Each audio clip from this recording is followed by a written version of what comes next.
A igreja pode sentar.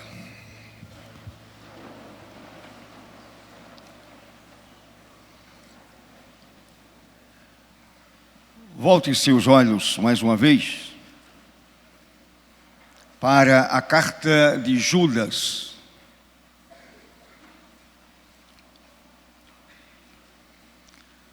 Verso 24 e verso 25.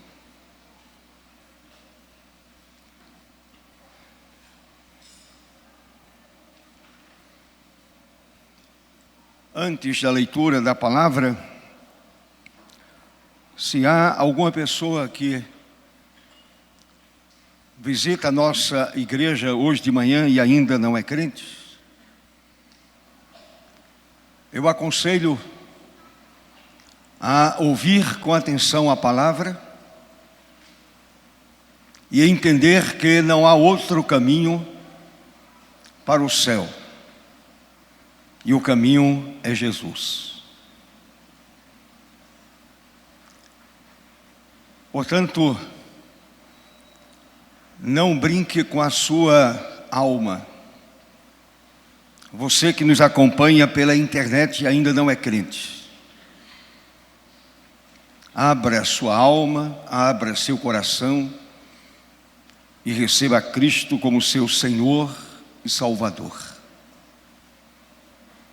Você que é crente, está aqui nesta manhã, você que nos acompanha pela internet, continue servindo ao Senhor, com todo o seu entendimento, de toda a sua alma. A melhor coisa é servir ao Senhor, é amar ao Senhor, é viver para a glória do Senhor, é viver a vida cristã com integridade, com responsabilidade, com intensidade, e vivê-la para o louvor do Senhor nosso Deus. Peça ao Espírito Santo que santifique a sua alma, santifique o seu pensamento, santifique a sua fala, santifique todo o seu ser. Seja um crente cheio do Espírito Santo, cheio da graça preciosa do Senhor nosso Deus. Judas escreveu: ora, aquele que é poderoso para vos guardar de tropeços e para vos apresentar com exultação, imaculados diante da sua glória. Ao único Deus, nosso Salvador, mediante Jesus Cristo, Senhor nosso, glória, majestade, império e soberania, antes de todas as eras, e agora e por todos os séculos. Amém. Louvado seja o Senhor. Continue com a sua Bíblia aberta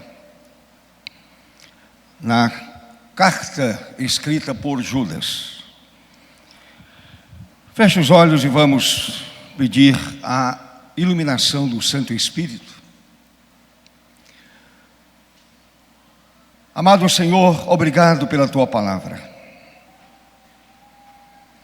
Ilumina a mente do Teu povo, a começar pela minha, a fim de que a palavra seja plenamente compreendida e o nome do Senhor seja exaltado, honrado, glorificado. E reveste-nos, ó Deus, a Tua graça e da sabedoria do Senhor. Assim oramos e agradecemos pelos méritos de Jesus. Amém. Amém.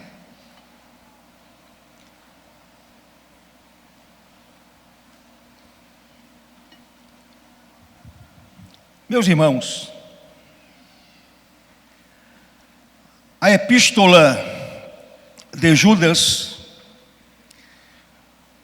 foi escrita por esse meio-irmão de Jesus. Judas era meio-irmão de Jesus. Filho da mesma mãe. Filho de José. Jesus, filho de Maria, gerado pelo Santo Espírito no ventre de Maria. Esta carta foi escrita mais ou menos no ano 68 da era cristã.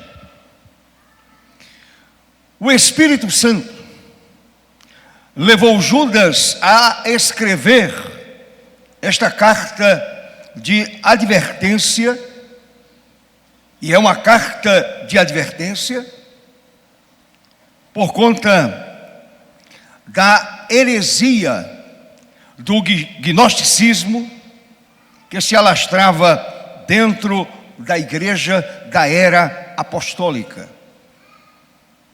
Uma heresia terrível. O gnosticismo era uma heresia perversa por conta de uma péssima teologia. Toda teologia ruim gera vida ruim. A mesma coisa acontece nos dias atuais.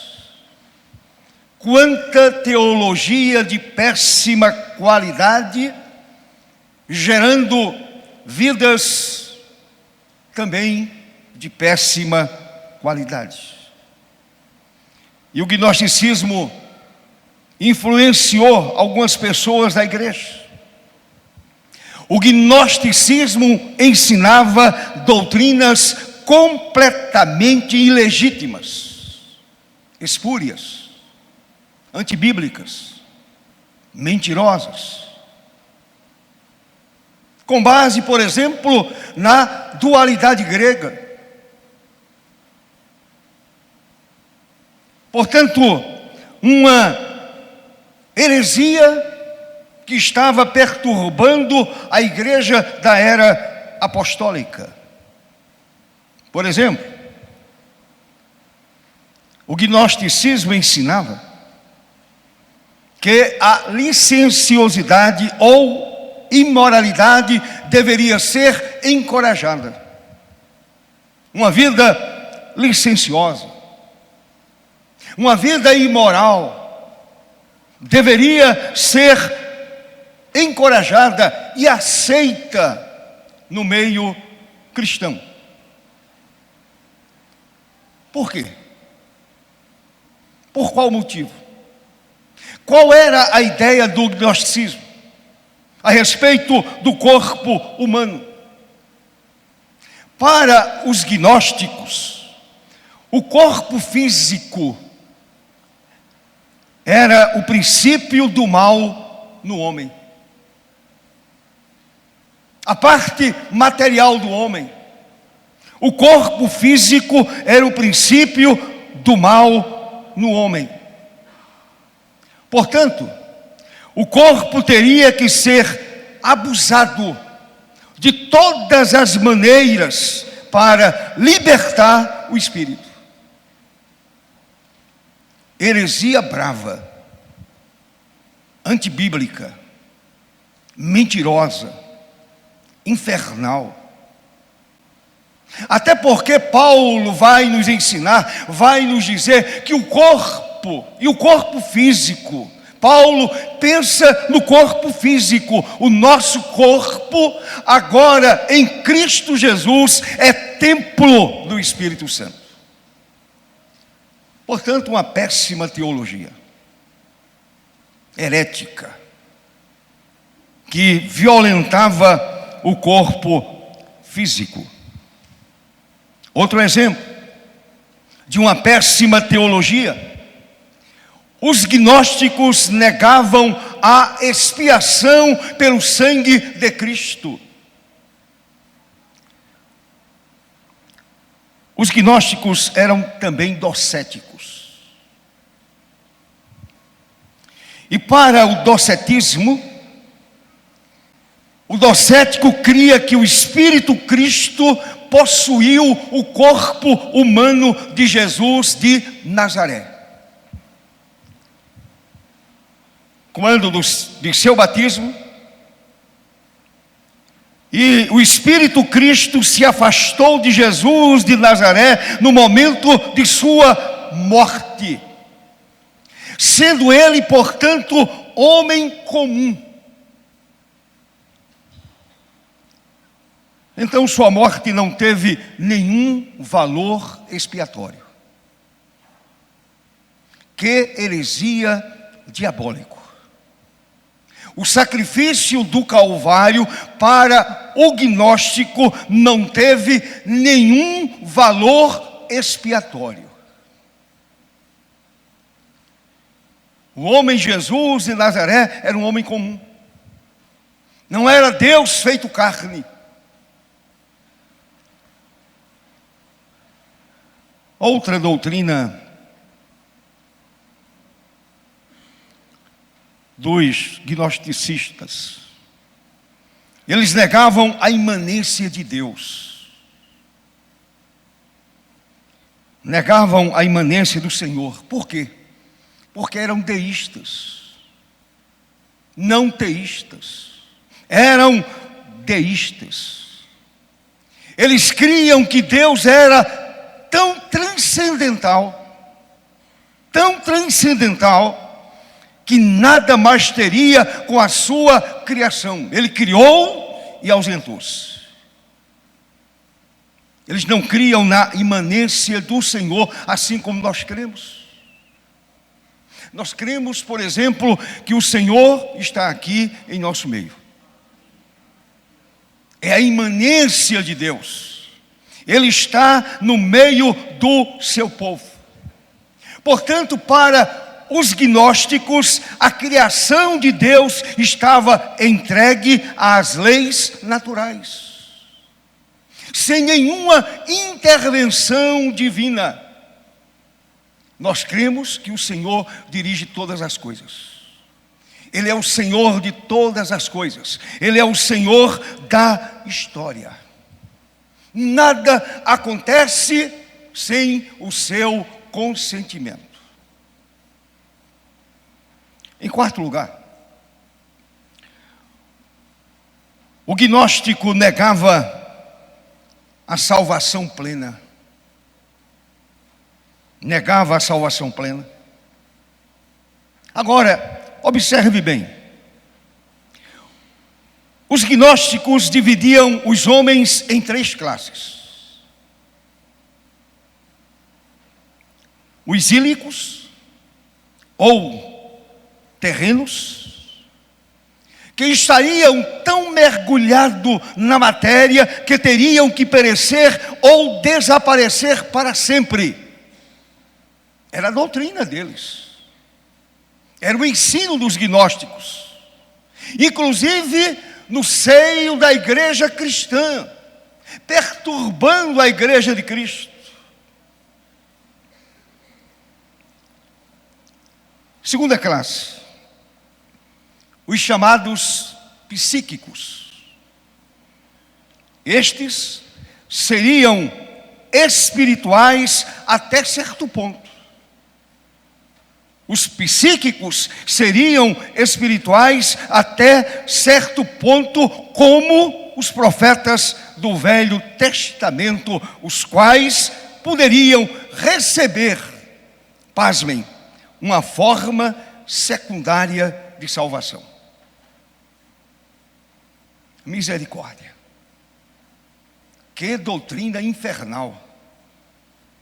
Certamente o mestre daquelas mentes era o próprio Satanás. E finalmente, a terceira classe, os chamados pneumáticos.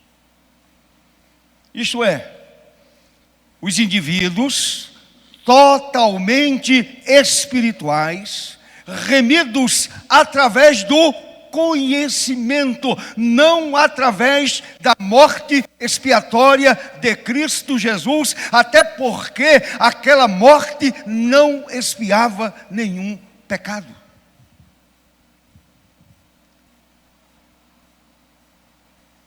Salvação através do conhecimento.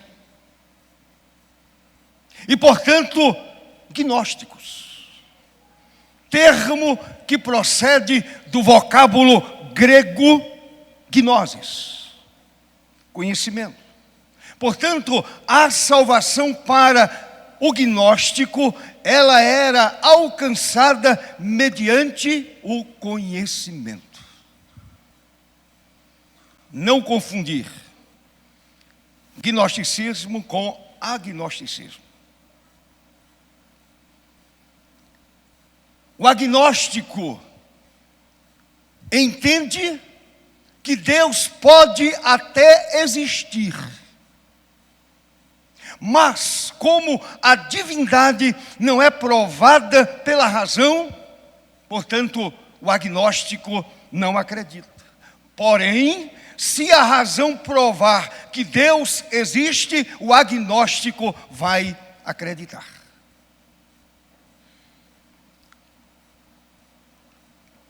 E eu fiz questão de anotar aqui o que pensa o agnóstico, diferentemente do gnóstico.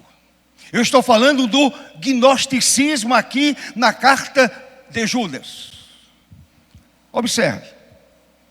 Agnosticismo, só para diferenciar, a fim de que você não confunda gnosticismo com agnosticismo.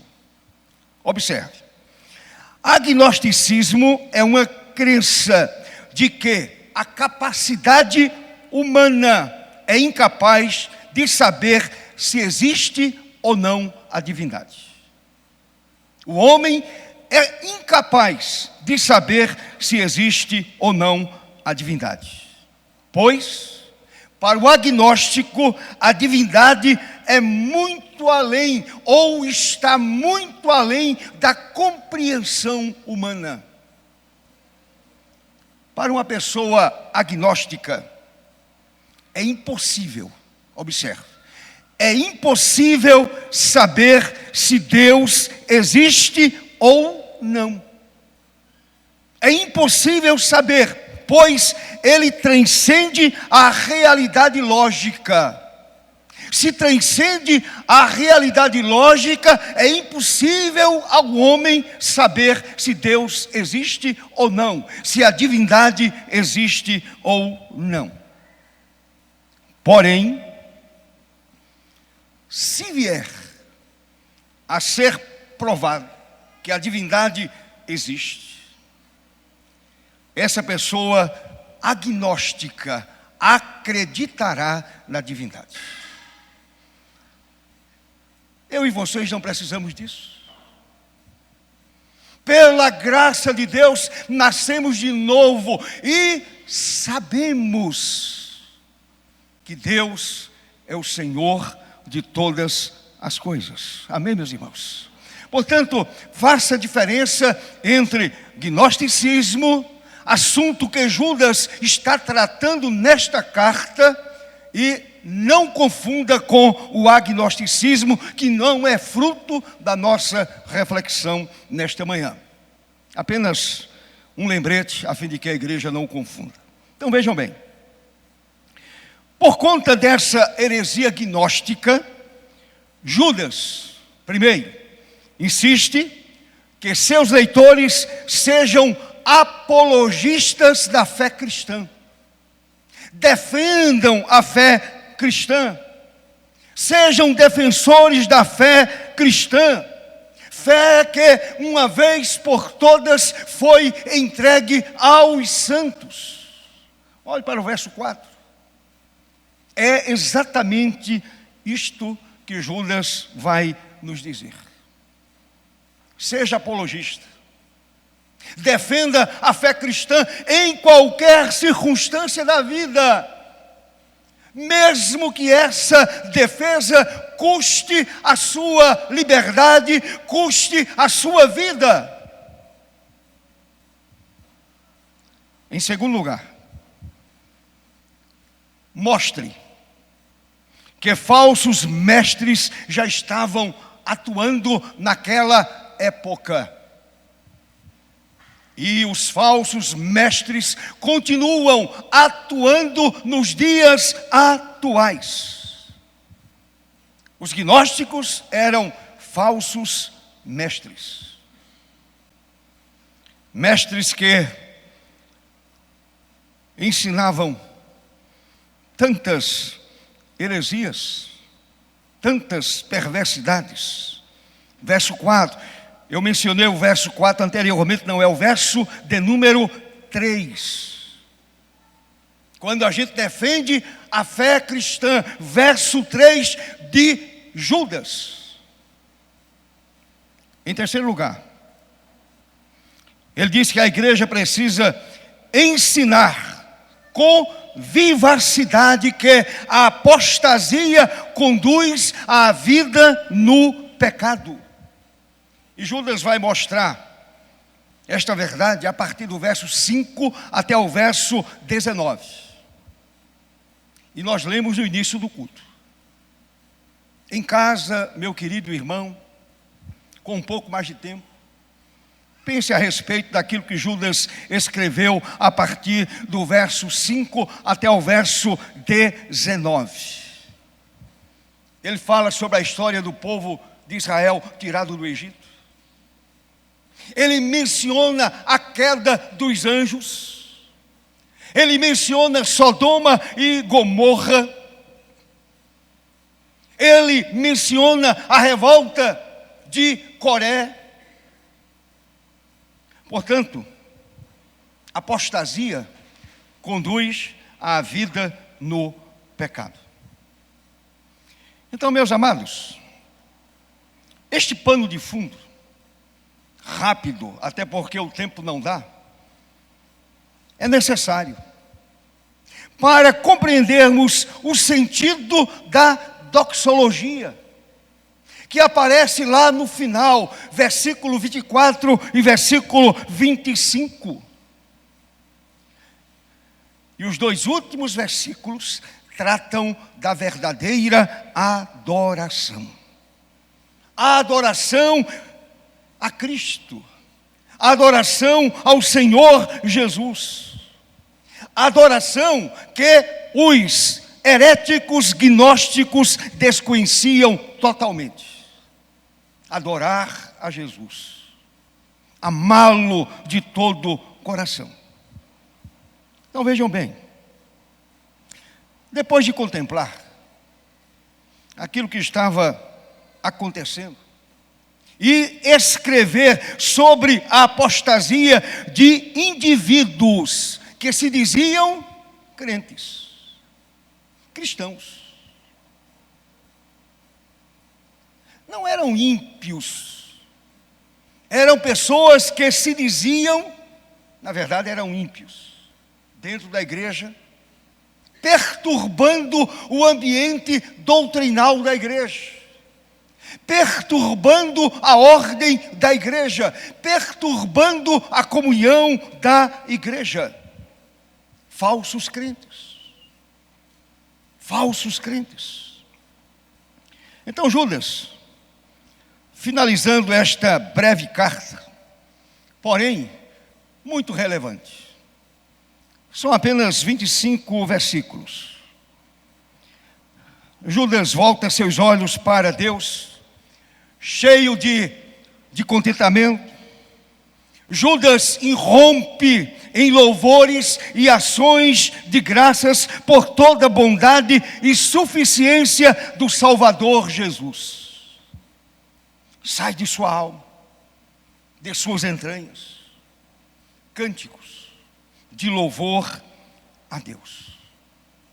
E doxologia significa justamente isto: oração ou cântico cujo fim é glorificar a Deus. Portanto, Judas encerra a sua breve carta glorificando ao seu Senhor, glorificando ao seu Salvador.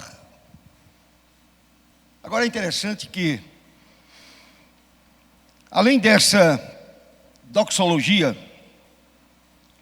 de Judas 24 e 25, o Novo Testamento, e aí você vai pesquisar em casa, contém mais duas doxologias, mais duas, que são introduzidas com a mesma frase usada por Judas: aquele que é poderoso, aquele que é poderoso, aquele que é poderoso. Judas inicia a sua oração ou seu cântico de glorificação, dizendo: aquele que é poderoso. Romanos 16, Paulo inicia no verso 25 uma doxologia repetindo a mesma coisa: aquele que é poderoso. Amém, irmãos? E lá na carta aos Efésios, o mesmo Paulo, capítulo 3, verso 20, ele inicia outra doxologia dizendo: aquele que é poderoso. E aqui Judas inicia a sua doxologia dizendo: aquele que é poderoso. Palavras, meus irmãos, com estas palavras, o autor sagrado, Judas, irmão de Jesus, encoraja os seus leitores a se manterem firmes e em adoração, pelo menos por duas razões que Judas mostra no verso 24. Vamos a ele? Duas razões que estão aqui no verso de número 24. Por que você adora Jesus? Por que você adora o amado Filho de Deus? Por que você veio aqui esta manhã? Para passar uma parte do domingo entre pessoas conhecidas? Porque o ambiente é agradável? Porque aqui a gente tem uma boa música?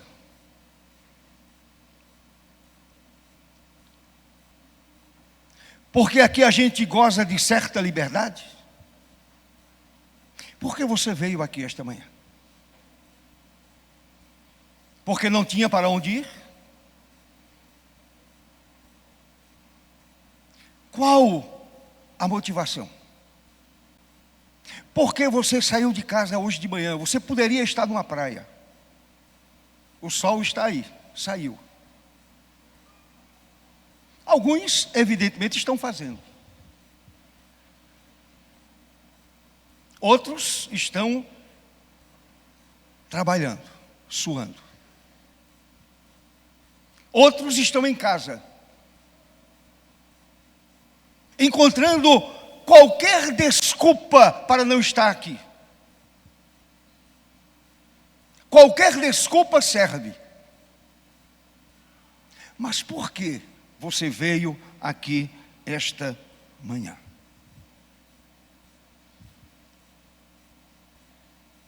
Espero que você entenda, assim como Judas entendeu, que a igreja se reúne com o objetivo de adorar. Objetivo de servir, de se render ao Rei dos Reis e Senhor dos Senhores. Portanto, eu quero apresentar essas duas verdades. Primeiro, Judas ensina: adoremos aquele que é poderoso para nos impedir de cair. Quem impede a minha queda não sou eu mesmo.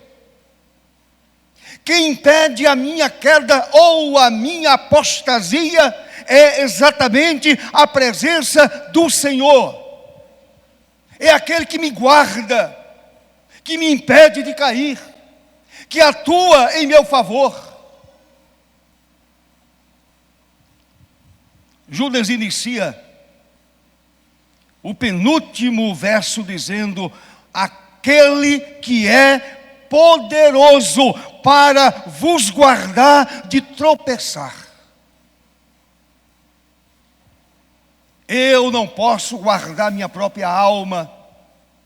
Quem guarda a minha alma é aquele que me impede de tropeçar. Olhe para o verso 24, meu querido irmão.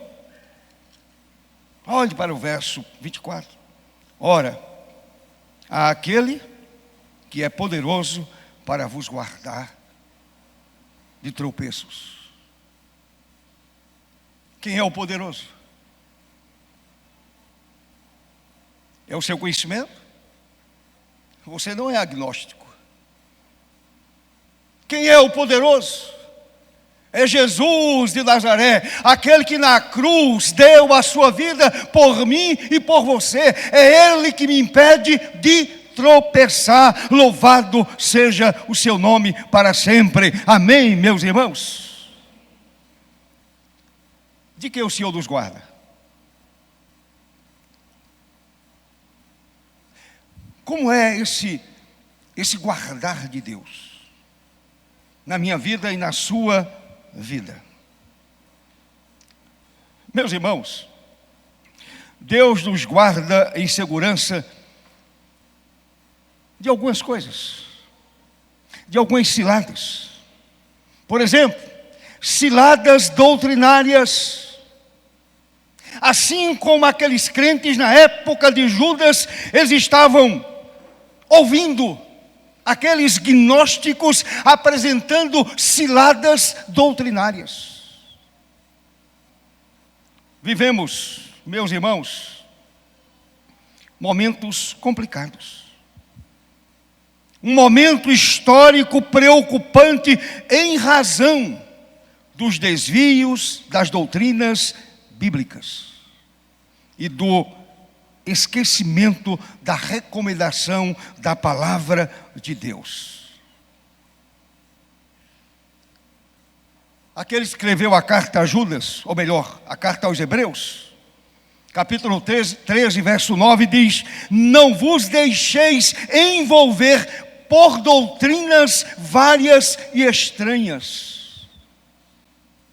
Observe o que escreveu Judas. Ele afirma que certos indivíduos se introduziram com dissimulação. Verso de número 4. Dissimulando, mentindo, enganando, perturbando, apresentando uma doutrina completamente antibíblica, uma doutrina completamente refutável. A única doutrina que não é refutável é a doutrina dos apóstolos. E nelas a igreja de Jesus está plenamente fundamentada. Amém, meus irmãos? Glória a Deus por isso. Desvios morais, osciladas morais. Deixe-me dizer algo importante. A moral do terceiro milênio é totalmente influenciada por uma visão inteiramente pagã do mundo. Não é uma visão bíblica, não é uma visão cristocêntrica, não é uma visão de Deus. É uma visão pagã do mundo, na qual se aceita todo tipo de comportamento. Todo tipo de comportamento Para cada péssimo comportamento que nós achamos que é errado, há uma explicação. E as pessoas aceitam. Entendem que não é pecado. Entendem que é natural. É assim mesmo. O mundo mudou. O mundo está mudando. Está mudando, sim, para pior. O mundo é perverso. O mundo está totalmente depravado. Completamente depravado. Portanto, meus amados, esse tipo de cilada acontece também nos nossos dias. Paulo, escrevendo aos Romanos, Paulo faz uma solene advertência à igreja. Capítulo 12, verso 2. Não vos conformeis com este século. Paulo está dizendo, meus amados, não se amoldem a este século depravado, imoral, indecente, pecaminoso, separado de Deus, que não anda segundo a Escritura, que não anda segundo o fundamento dos apóstolos. Um mundo perdido. Não tomem a forma deste mundo. O cristianismo de hoje é muito light. É muito tranquilo. Não exige renúncia. Não exige desapego ao mundo. As pessoas querem gozar os dois mundos. O mundo perdido e o mundo de Deus.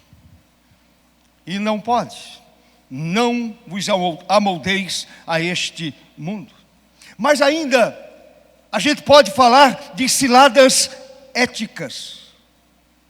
Ciladas éticas. Meus irmãos, vivemos hoje grave crise, observe, grave crise de valores. O mundo inteiro, a sociedade humana, vive uma grave crise de valores. É interessante que muita gente afirma sem razão, que não sabe o que é certo e o que não é. E muitos dizem assim, o que é certo para você não é certo para mim. Aquilo que é pecado para você não é pecado para mim. Eu quero dizer algo importante. Aquilo que a Bíblia diz a respeito de qualquer assunto é verdade absoluta, ponto final. Não tem um jeitinho brasileiro. Não tem um jeitinho de uma igreja mundanizada. Deixe-me fazer uma pergunta aqui a vocês. A igreja de Jesus, e a igreja sou eu e você, não pense na denominação, por favor. Igreja é gente. Instituição é outra coisa. Igreja é gente salva pelo sacrifício do Cordeiro. Gente que recebeu o dom para a vida eterna. Gente que é templo do Espírito Santo. Gente que vai morar no céu. Gente que nasceu de novo e por isto vai morar no céu. Deixe-me fazer uma pergunta. A igreja de Jesus tornou-se, nesses últimos anos, mais mundana ou mais santa?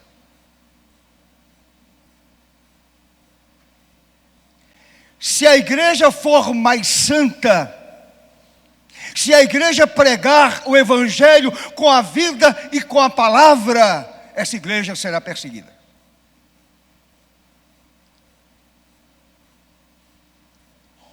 Paulo, escrevendo a Timóteo, ele diz que a igreja que prega a verdade, ela é perseguida. A igreja tornou-se mais mundana ou mais santa? Você é mais santo ou mais mundano? Portanto, cuidado com as ciladas deste mundo, cuidado com as ciladas do inimigo, cuidado com as ciladas do gnosticismo.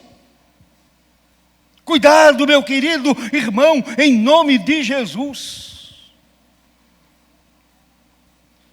Eu e vocês baseamos a nossa vida nesta bendita e abençoada palavra. E esta bendita e abençoada palavra, ela diz que o certo é certo, o errado é errado. Pecado, a Bíblia chama de pecado. O salmista escreveu lá no Salmo 119, verso 105, um verso decorado pela igreja, muitas vezes apenas decorado, mas não vivido. Apenas decorado e não vivido. Lâmpada para os meus pés é a tua palavra, e luz para os meus caminhos. Meus irmãos, por conta desta realidade carrancuda, sombria, triste, escura, pesada, somente o Senhor, somente aquele que é o cabeça da igreja, somente Ele pode nos impedir de cairmos e de aceitarmos esses erros doutrinários.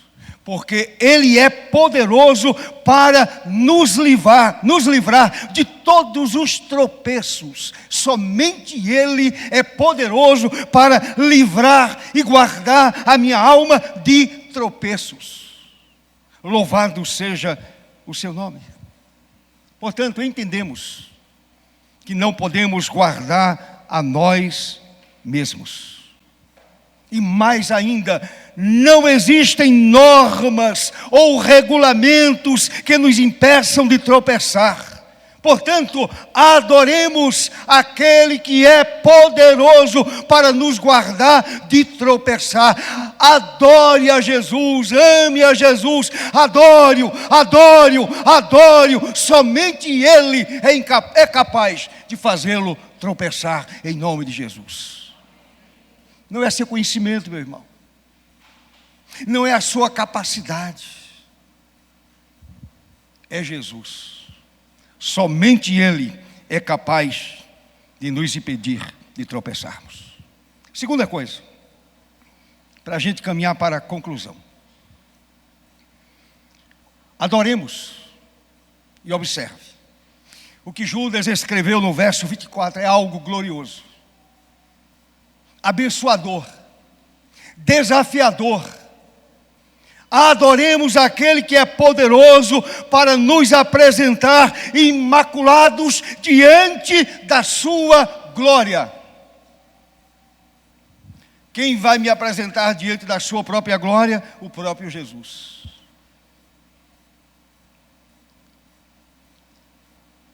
Olhemos mais uma vez para o verso 24. Olhe de novo, meu irmão.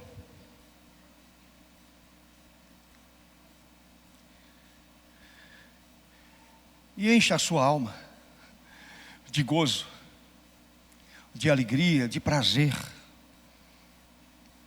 Permita que o Espírito Santo ponha esta palavra no seu coração e a sua alma exulte diante de Deus. Está escrito: ora, aquele que é poderoso para vos guardar e para vos apresentar com alegria, com exultação, imaculados diante da sua glória. Amém, meu irmão? Você vibra com isso? Você vibra com um texto desse? A sua alma é inundada pela alegria do Espírito Santo, olhando para uma promessa maravilhosa dessa. Uma promessa que jamais cairá por terra, é uma promessa feita por aquele que é capaz de cumpri-la. Aquele que é poderoso para vos guardar e para vos apresentar com exultação, imaculados diante da sua glória. Preste atenção, meu irmão. A caminhada neste mundo, a minha caminhada, a sua caminhada, é cheia de tentações, armadilhas e até perigos fatais. Porém, o poder resguardador de Deus, louvado seja o seu nome, o poder resguardador de Deus, segundo Judas, nos permite afirmar, diante desta palavra escrita por Judas, e havia no coração de Judas uma fé inabalável, e aquilo que Judas escreveu, inspirado pelo Santo Espírito, me permite afirmar com toda convicção que aquele que é poderoso nos apresentará com alegria diante da sua própria glória. Quem vai me apresentar diante do Senhor? Aquele que me guarda. Quem vai me levar até aquele dia tremendo, especial, maravilhoso? O próprio Senhor. E Ele vai me apresentar diante dEle mesmo com alegria. Portanto, vivendo a vida cristã com discernimento e integridade. Não é cai aqui, tropeça acolá. Vivendo a vida cristã com integridade, com a graça do Senhor, venceremos todas as barreiras e tentações. E certamente chegaremos com alegria ao monte do Senhor. O que está escrito no Salmo 15? Quem, Senhor, habitará no teu santo monte? Aquele que é puro de coração. Quem purifica o nosso coração? O sangue de Cristo derramado na cruz. Portanto, se você está em Cristo, o próprio Jesus vai apresentar você diante da sua própria glória. Meu querido irmão, habitar o tabernáculo eterno de Deus, ou o mais elevado céu, é, sem sombra de dúvidas, algo imensamente elevado. Eu caminho com Jesus neste mundo de vitória em vitória. E a promessa dele é que eu chegarei no céu e serei apresentado por ele mesmo diante da sua própria glória. Louvado seja o Senhor para sempre.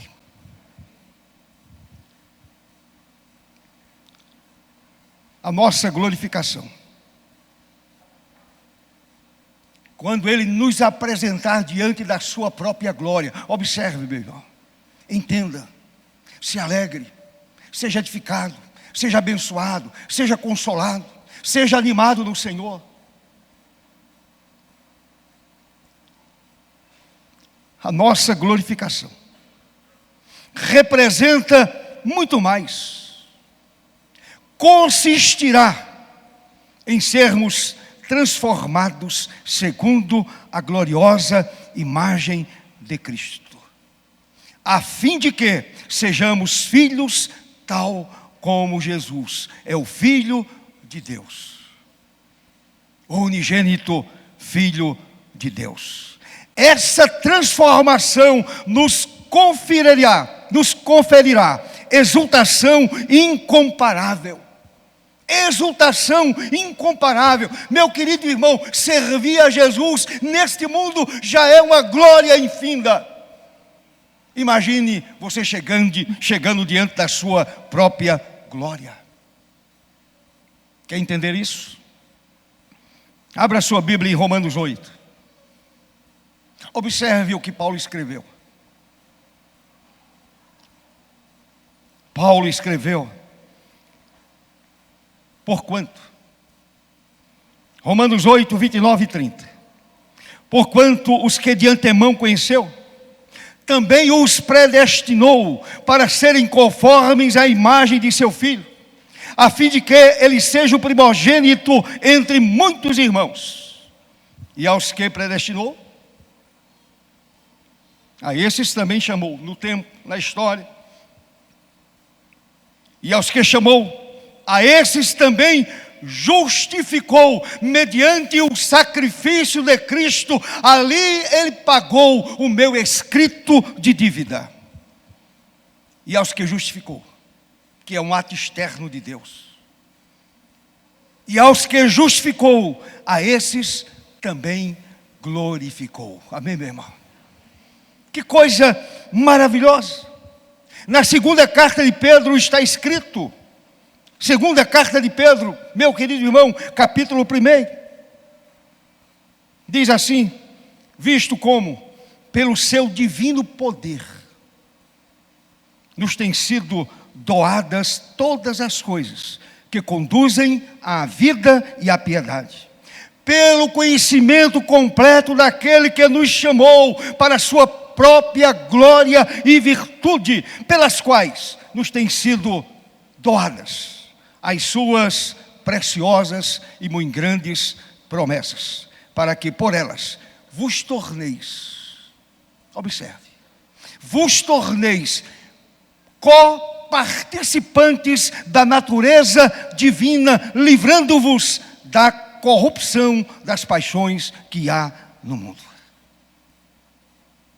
Então, meu irmão, é claro que estas realidades espirituais já são experimentadas por aqueles que estão em Cristo. Todavia, estas realidades serão perfeitamente vividas quando formos apresentados pelo Senhor mesmo, imaculados diante da sua glória, de maneira que podemos afirmar que ali será a glória da glória. Entendeu, meu irmão? Ali, quando o Senhor apresentar a sua vida diante dele mesmo, ali será a glória da glória. Portanto, adoremos aquele que sem dúvida nos levará à glória do seu trono. Por que você veio aqui esta manhã? Por que nós estamos aqui? Por que você veio aqui esta manhã? Meu querido irmão, nós viemos aqui para adorar, para exaltar, para glorificar, para honrar o nome que está acima de todo nome, o nome de Jesus. E eis que estarei convosco, é a promessa dele, todos os dias, até o final da história. E quando a história terminar, quando as cortinas da história descerem, seremos apresentados diante da glória do Salvador por Ele mesmo. E eu quero concluir olhando para o último verso.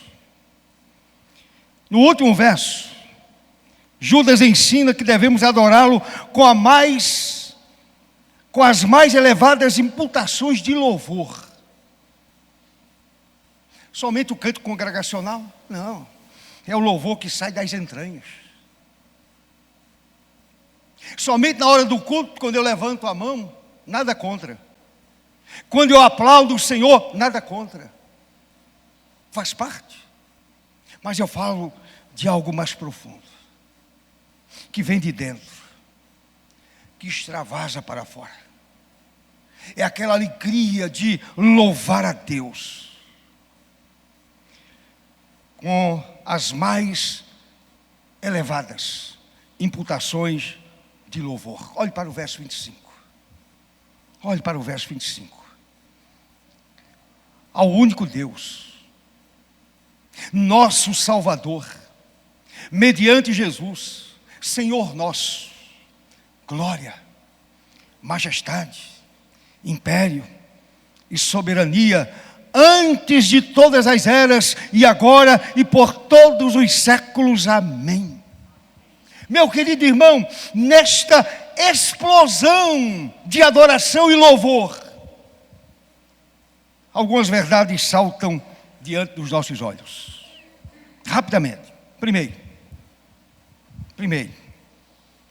a afirmação da existência de um único Deus. Monoteísmo, não politeísmo. A afirmação da existência de um único Deus, a expressão ao único Deus, ensina a doutrina fundamental do monoteísmo, destruindo a ideia gnóstica da existência de muitíssimos pequenos deuses. O próprio Cristo, para o gnóstico, era reduzido por eles a um pequeno Deus, um aion, uma emanação angelical. Quem é que pensa assim hoje? Testemunha de Jeová. Testemunha de Jeová faz de Jesus um pequeno Deus.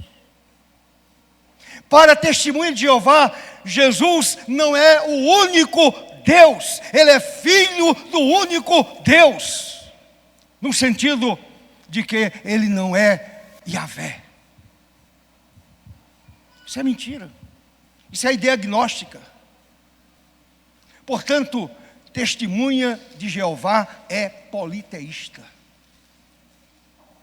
Eles dizem que a igreja adora um Deus de 3 cabeças. Mas no momento que a testemunha de Jeová diz que Jesus é um aion, um Deus menor, uma emanação angelical, está fazendo de Jesus um Deus menor e fabricando outro Deus. Judas acaba com essa doutrina. Ele diz: Jesus é o único Deus. A afirmação de um único Deus. Eu e o Pai somos um. Em segundo lugar, a afirmação de que Deus é o nosso Salvador.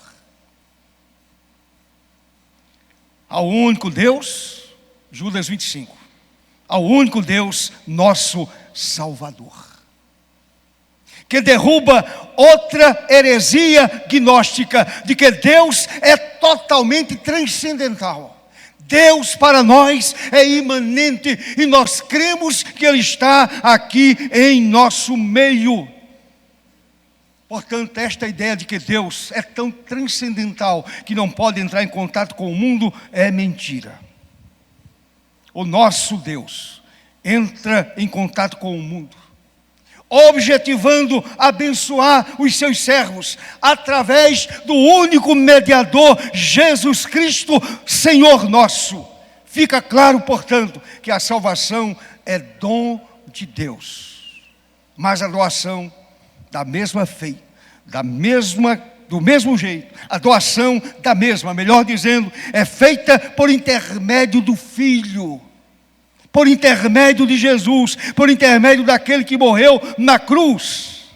E finalmente, o verso 25 ensina, meus irmãos, a respeito da afirmação de que glória, majestade, império e soberania falam a respeito do reconhecimento e exaltação por parte de todos os eleitos da grandiosidade de Deus, aquele que é antes de todas as eras.